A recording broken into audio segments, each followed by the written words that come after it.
We eat for lots of reasons in life, because we're hungry, because we're tired, we're stressed, we're bored, we're angry about something, or we're just being social with other people, and eating is part of that.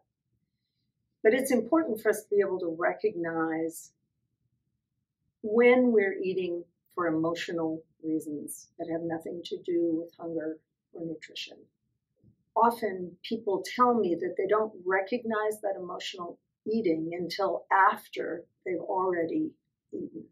So here are a couple tips to help you think about, why am I eating something right now? And it involves something simple. As you start to feel the urge to eat something, just stop and ask yourself the question, why am I eating right now? Am I bored, tired, lonely, frustrated, tense, sad? Because just identifying that will then help you figure out what your next step is. Right? So if somebody is able to recognize that they're eating because they're feeling emotionally stressed or uncomfortable, it seems to me there are two possibilities. They could do something else instead, or they could find something to eat that will nourish them emotionally and physically. So what are some things that people could have on hand or eat that would be good for them?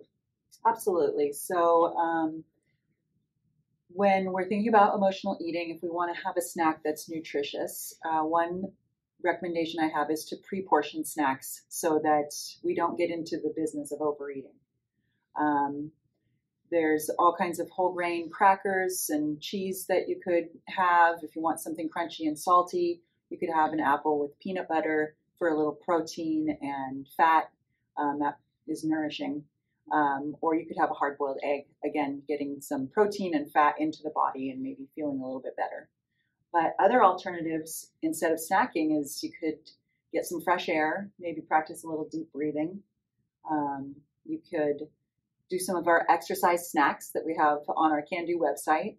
And you can also call a friend, and then maybe you can satisfy some of those other emotional needs.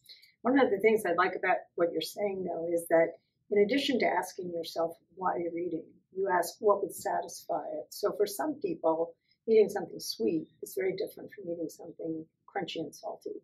So know yourself so that you can pick the snack that is going to best satisfy you. Yeah. And be prepared. I think you're saying we need to be prepared for those moments so we have the things on hand. Yeah.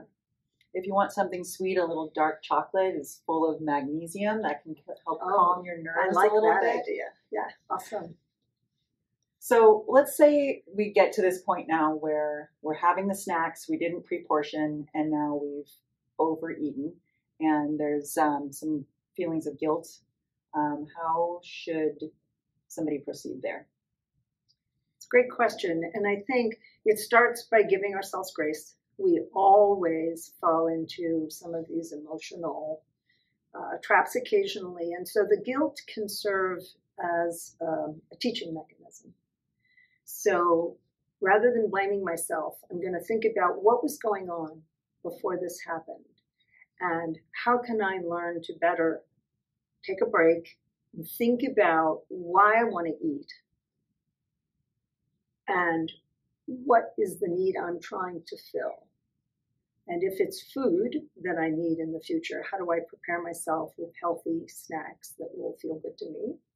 And if there are other things that would feel good, I'm going to try those, like a bit of exercise or a conversation with a friend or a fun hobby. But the guilt should only serve to help you figure out what you want to do next time, as opposed to wasting your energy blaming yourself for what just happened.